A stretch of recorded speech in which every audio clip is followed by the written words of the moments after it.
Sheriff Dannels is back with us today. For those who don't remember, Sheriff Dannels, retell that story for us, because we know about the two highlighted now, assassination attempts, the one that apparently happened over the weekend, the one in July in Butler, but close call possibly. Guy was arrested, right? Tell us the story from Arizona.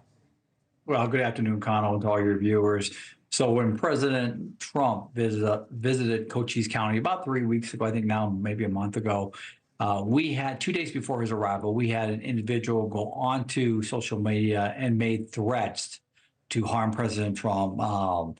Comments of such I won't miss, as they did in Pennsylvania. So these are viable threats to us and law enforcement. So my team worked diligently for like 72 hours to bring this guy into custody. He still sits in my jail today and we worked with the Secret Service. We notified him right away. Here's what we got. But my team did an extra amount of work to make sure we got him into custody and make sure that event was safe. All right. And then he ended up being arrested and charged with?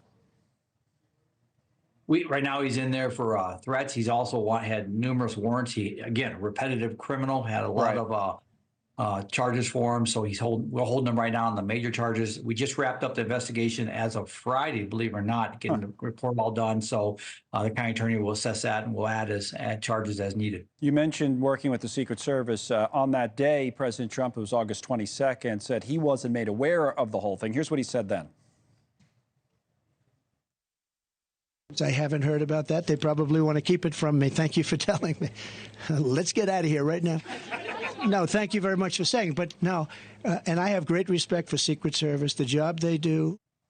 What would you say about your own experience working back and forth, and especially the communication with the Secret Service on that day? Well, several weeks before President Trump came in, we had Senator Vance come here. And so one of the things we learned from that visit and many other visits we've had is we have to enhance our communication, because at the end of the day, it's about protecting the community. Secret Service protects the event, and primarily the VIP, in this case, President Trump. We protect the entire event and the community. So we have to be talking, we have to be sharing communication. Some of the failures you've seen around the country is because of that. So we enhance that here. But again, we have to share each other's authorities. At the end of the day, it's all about the communities and the people we protect. Did that go well or not well? It had misses, I will just say. We don't see things as the Secret Service sees things. Even here, we did ours. My team led that charge to identify this individual who made the threats. Once we had him identified and we were going after him, that's when Secret Service re-engaged with us. And again, we look at it different. I don't need a headline in this county like the sheriff spoke on the recent threat there in Florida. We do everything we can to make sure our citizens are protected, to include the guests that come visit us. Yeah, in Florida, that's where he lives, right? The former president of Palm Beach County. Yeah. So what were your thoughts about how, looking in from the outside, knowing this as your own personal experience was in the backdrop, what did you think yesterday?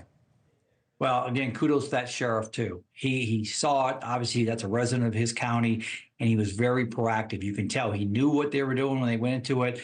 They stopped the threat. They worked along with Secret Service. Kudos to that agent from Secret Service that spotted him. Everybody was vigilant. Everybody working together. And they took a bad person into custody. And that's what it's all about. And beyond, and also, I'll say this to you, Connell, National Sheriff's Association, America Sheriffs, are working very hard to make sure we have good policies in our communities, that when people like President Trump, President Biden, whoever it may be, come to our communities, that we're going to do it together and collectively. Well, that part of it did seem to be a little better in this case, not only Palm Beach County, but Martin County into the north, where they communicated. And by the way, thank goodness for this witness. Did you see that? It took the picture of the car, the license plate. I mean, just as a final thought, in this case, and I'm sure you've seen cases like this in your career, they don't get the guy, at least not right away, without the witness. I mean, that's what led them to the car.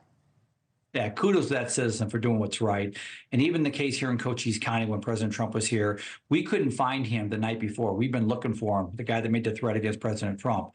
We made a decision. I approved it to put that out to the public here in Cochise County, which does a couple things. It engages my community to find him and see him and call 911, but also lets him know that we're not messing with him. You come out in the public, we're going to spot you. So kudos to that citizen. Because he took off up 95, I think it was 45 minutes or so, maybe, or about that. And but since they knew who they were looking for in the car, they were able to find him. Thank you for your perspective, especially we thought of this story because we had talked to you about it at the time. Thanks as always, Sheriff Dannels, joining us from Cochise County, Arizona. Thanks so much for watching. Just go to joinnn.com to find News Nation on your television provider. And don't forget to click the red subscribe button below to get more of News Nation's fact-driven, unbiased coverage.